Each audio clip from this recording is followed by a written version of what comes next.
Assalamualaikum warahmatullahi wabarakatuh. Halo, apa kabar? Saya Meira. Di sini saya akan melanjutkan membaca buku I Want to Die But I Want to Eat Tteokbokki karya Baek Suhee. Kali ini saya akan melanjutkan membacakan bagian keempat dari buku ini. Niat untuk menjadi spesial ternyata tidak spesial. Psikiater, bagaimana kabar Anda? Aku baik, psikiater. Dalam hal apa? Aku, selama seminggu terakhir ada banyak hal yang terjadi. Saya bertemu dengan teman baru, meskipun kita sangat berbeda satu sama lain. Saya merasa kami juga sangat mirip satu dengan yang lainnya. Bagaimana ya menjelaskannya? Karakter kami berbeda, tapi saya rasa kami memiliki cara berpikir yang sama. Maka dari itu kami pun menjadi sangat dekat. Tapi saya merasakan kecemasan yang parah terkait hubungan pertemanan ini. Sebenarnya, saya tidak punya banyak teman. Saya juga punya sifat tidak ingin menjadi dekat terlalu mudah dengan orang lain. Sebenarnya, di semester terakhir masa kuliah, saya sempat punya seorang teman yang sangat dekat. Teman saya itu berasal dari jurusan yang berbeda, tapi kami sama-sama masuk ke kelas penulisan novel. Dia sangat pandai menulis novel. Maka saya pun mendekatinya terlebih dahulu. Kami pun menjadi dekat dengan cepat dan selama 1 semester kami saling menempel satu sama lain. Tapi pada akhirnya, sekarang saya tidak berkontak sama sekali dengan teman saya itu. Meskipun saya berpikir bahwa kami memiliki banyak kesamaan, sering dengan berjalannya waktu, perbedaan antara kami pun akan semakin terlihat. Sepertinya teman saya itu tidak tahu bahwa saya orang yang sering merasa cemas dan pemalu. Dia pun tidak bisa memahami sifat saya itu. Setiap kami bertemu, lama-kelamaan, saya semakin tidak tahu apa yang harus kami bicarakan. Saya semakin tidak bersemangat dan rasa percaya diri saya pun mulai menjadi semakin menurun. Setelah semester itu selesai, saya dan teman saya itu sama-sama masuk ke sebuah kelompok diskusi novel. Saat itulah keluhan-keluhan saya memuncak dan akhirnya saya memutuskan untuk tidak datang ke diskusi itu. Sejak saat itulah saya tidak menghubungi teman saya lagi. Pada awalnya saya tidak menyadari bahwa kejadian saat itu telah membekas menjadi luka dalam diri saya.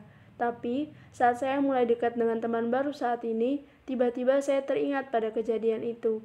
Dan saya pun mulai menjadi cemas. Nanti dia juga mungkin akan menjauh seperti temanku. Yang waktu itu kan, saya berpikir seperti ini. Saya merasa takut akan dibuang oleh teman saya. Saya juga berpikir, jika nanti dia tahu lebih banyak tentang aku, mungkin dia akan berpikir bahwa aku ini tidak terlalu spesial dan saya pun merasa takut. Psikiater, tapi untuk saat ini tidak ada hal yang bisa Anda lakukan kan?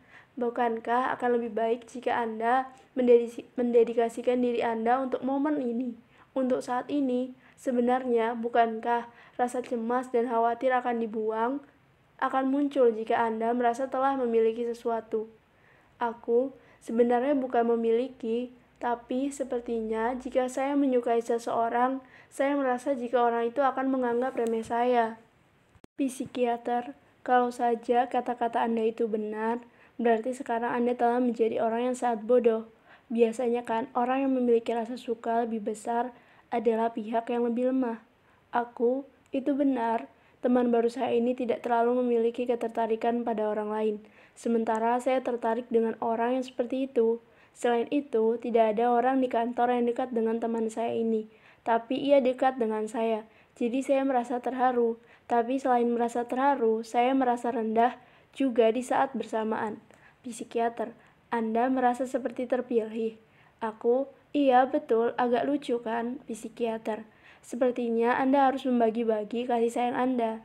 Saat ini Anda berjalan semakin jauh ke jalur pihak yang lemah. Selain itu, semakin banyak Anda berkorban, secara tidak sadar Anda pasti semakin menginginkan imbalan. Anda bisa semakin jatuh pada orang lain karena merasa tidak mendapatkan imbalan yang setimpal dengan hal-hal baik yang telah Anda lakukan pada orang itu.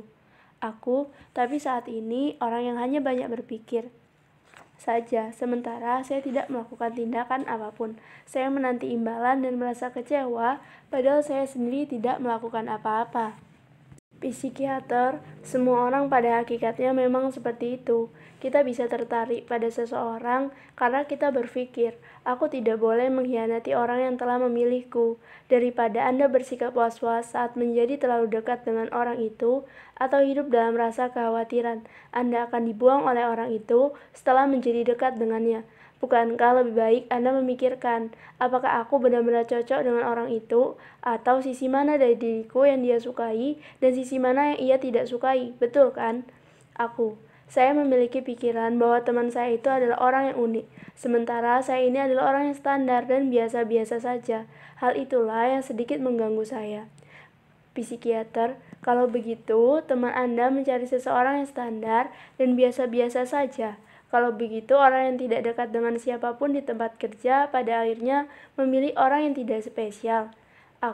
Bukan seperti itu sih. Selain itu, saya juga secara sadar berusaha untuk selalu jujur. Ketika saya berbuat atau berkata jujur, saya rasa semua hal bisa berjalan dengan baik dan lancar. Semakin saya menyukai seseorang, semakin saya ingin menunjukkan diri saya yang sebenarnya dan berbuat kejujuran.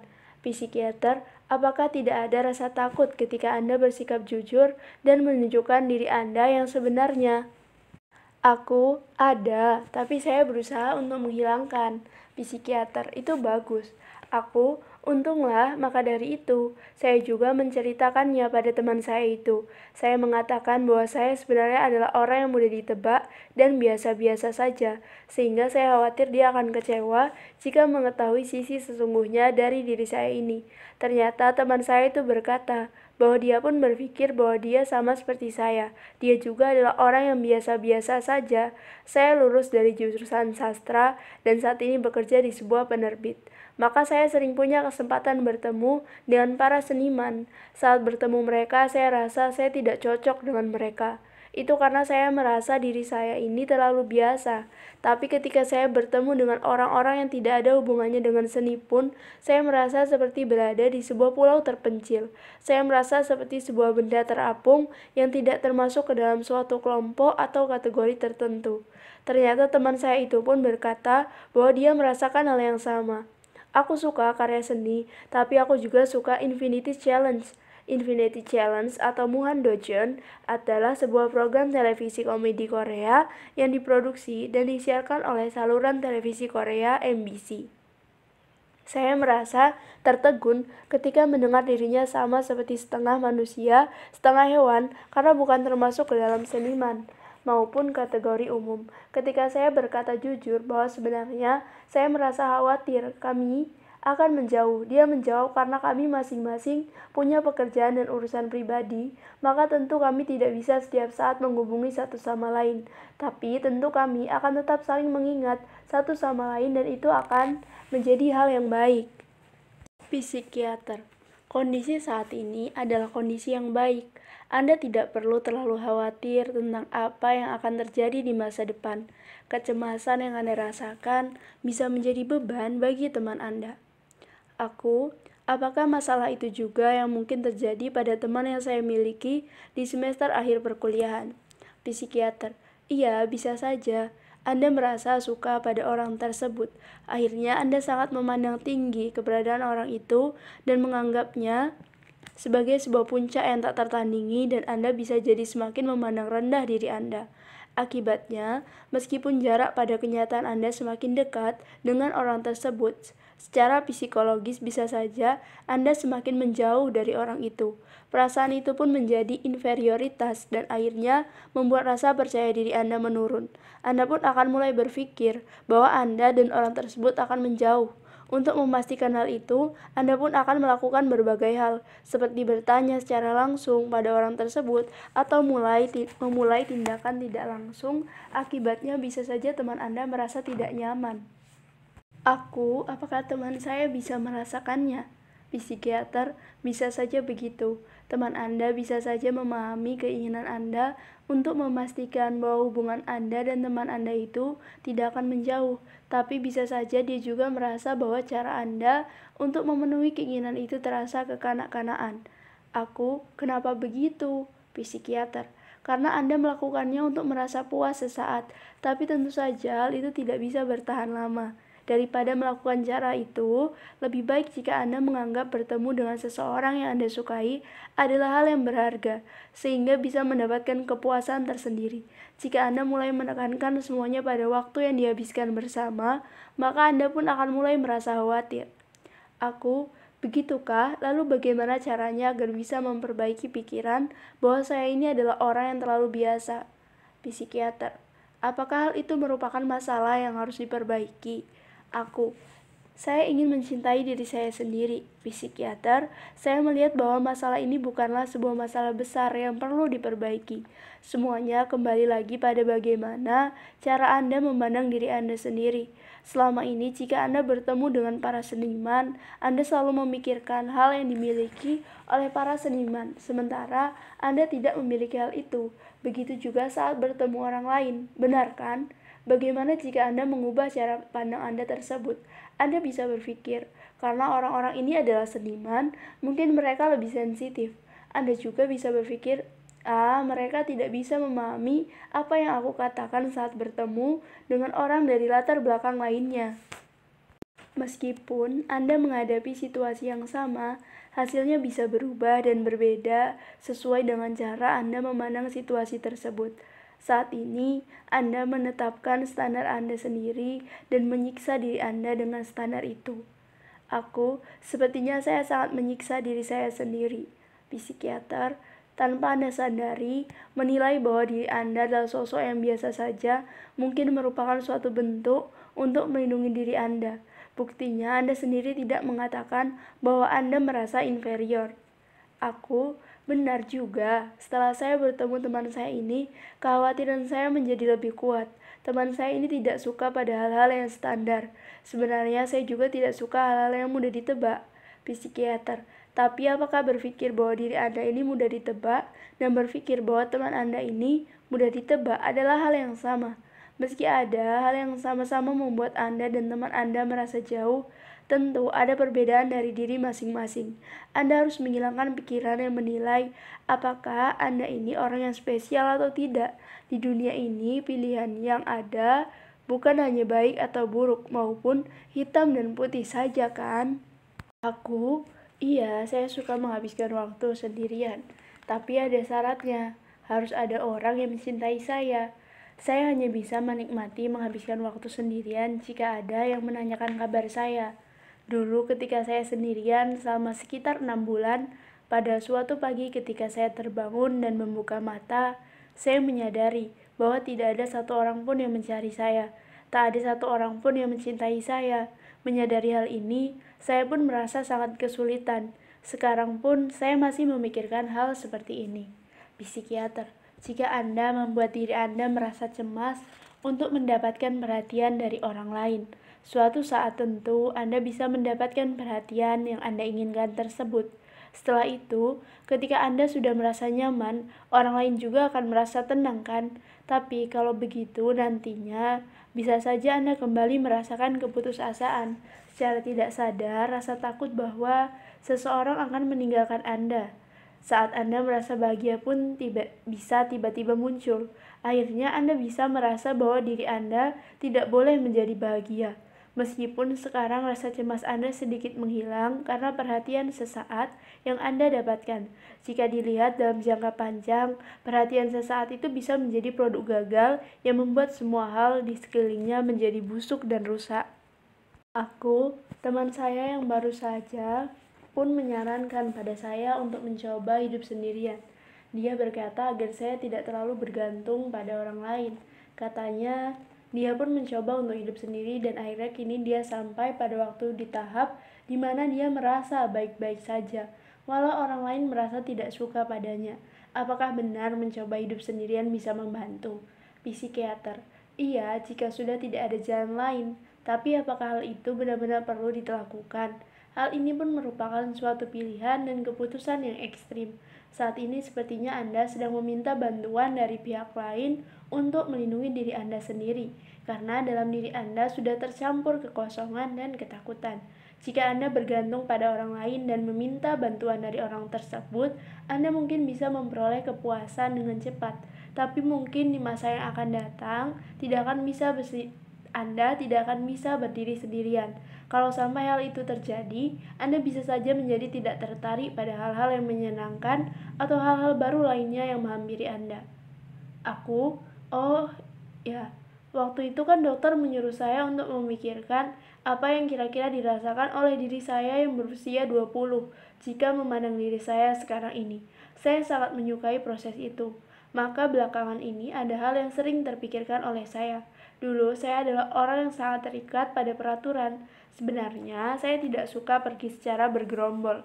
Sewaktu saya kelas 2 SD, ketua kelas saya adalah seorang anak bernama Ung Kyung. Dia memiliki aura pemimpin. Dia memimpin kelompok-kelompok, tapi dia membuat seorang anak di kelasnya bernama Eugene untuk mengantarnya sampai ke depan rumah. Maka saya pun bertanya, kenapa kau menyuruh Eugene untuk mengantarmu sampai ke depan rumah? Kemudian dengan percaya diri, Ung Kyung menjawab, Eugene suka kok. Mendengar jawaban itu, saya pun bertanya pada Eugene, apa kau suka mengantarnya sampai depan rumah? Dan Eugene menjawab, iya. Kemudian sehari setelah kejadian itu, saya pun dijauhi. Saya mencoba mengajak Ung Kyung bicara, tapi dia mendiamkan saya dan memperlakukan saya seolah saya ini manusia yang tidak terlihat. Lalu dia berbisik-bisik pada teman yang ada di sebelahnya. Setelah itu semua anak perempuan di kelas tidak berbicara pada saya. Maka sejak saat itu saya pun selalu mengingatkan diri saya sendiri agar tidak melakukan hal-hal yang mencolok dan ikuti saja arus bersama orang-orang lainnya. Saya selalu berusaha untuk melakukan hal itu. Tapi pikiran itu kembali berubah saat saya duduk di bangku SMA.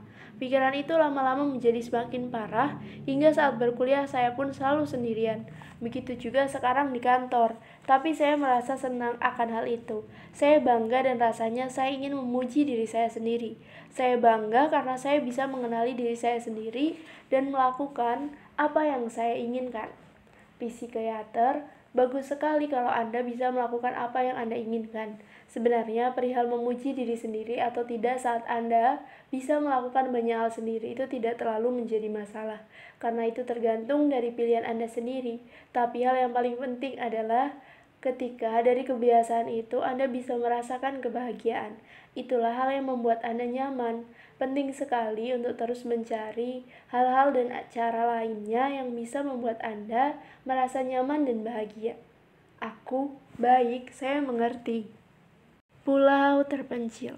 Saya suka menghabiskan waktu sendiri, tapi ada syaratnya. Harus ada orang yang mencintai saya. Saya hanya bisa menikmati menghabiskan waktu sendirian jika ada yang menanyakan kabar saya. Ketika dirimu merasa posisi ini adalah posisi yang nyaman, sementara aku tidak, rasanya aku kasihan pada diriku sendiri. Aku juga ingin merasa nyaman berada dalam posisi ini. Aku juga ingin mengajakmu bicara dengan nyaman. Aku juga ingin tertawa dengan nyaman, namun tiap kali aku berbicara, hal yang keluar dari mulutku hanyalah remahan-remahan tak penting. Aku hanyalah sebuah bayangan. Meski kita sedang bersama, aku adalah sebuah bayangan yang tertutup kegelapan, menempel di sampingmu dan mengikuti segala gerak-gerikmu. Aku iri pada dirimu yang selalu bisa mengatakan kata-kata baik dari mulutmu. Aku iri pada dirimu yang bisa tertawa dengan nyaman, bisa menyukai siapapun dengan nyaman, dan bisa dengan mudah mendekati seseorang yang kau sukai. Sekian audiobook kali ini. Terima kasih telah mendengarkan. Wassalamualaikum warahmatullahi wabarakatuh.